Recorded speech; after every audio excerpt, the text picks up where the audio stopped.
चलिए now let's move to the next question, अगले question की तरफ बातचीत कर लेते हैं। तो इसको जरा शिफ्ट कर देता हूं। अरे अरे अरे अरे अरे अरे, अरे।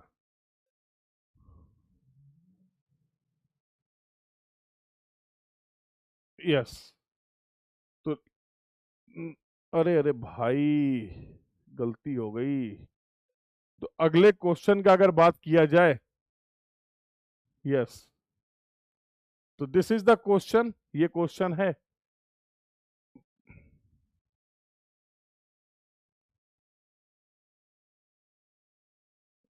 So now let's see the discussion for the next question. Again, this is 1 mark problem for your from your GATE 2022 exam. क्या बोला है इन्होंने? For 3D positioning global navigation satellite system, GNSS requires a minimum filling the blank satellites.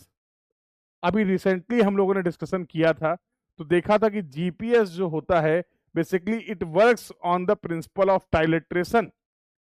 3 point या 3 distance measurement की help से आप define करते हैं किसी पॉइंट की पोजीशन को, बट इन अ 2D।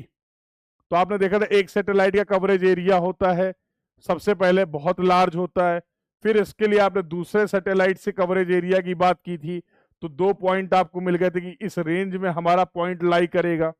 फिर इसको और इंप्रूव करने के लिए आपके रिसीवर ने कनेक्ट किया था थर्ड सैटेलाइट से, और जैसे ही आप थर्ड सैटेलाइट से कनेक्ट करते हैं तो अब आप इन 2 पर्टिकुलर लोकेशन की बात करते हैं, और जैसे ही आप फोर्थ सैटेलाइट से कनेक्ट करेंगे, फोर्थ सैटेलाइट से कनेक्ट करने के बाद एग्जैक्टली आपको पता चल गया था कि इन दोनों में से कौन सी पॉइंट है जो ऑब्जर्वर की पोजीशन को बताता है। तो 2D प्लेन की अगर बात करें तो इसके लिए आप 3 कोऑर्डिनेट डिफाइन कर सकते हैं, एक्स वाई जेड, एलिवेशन या डेप्थ, साथ साथ एक्स एंड वाई।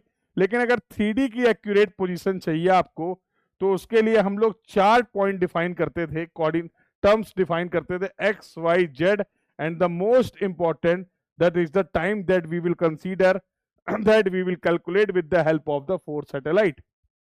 चौथे सैटेलाइट की हेल्प से जो इंफॉर्मेशन आप कलेक्ट करने वाले हैं, बिल्कुल।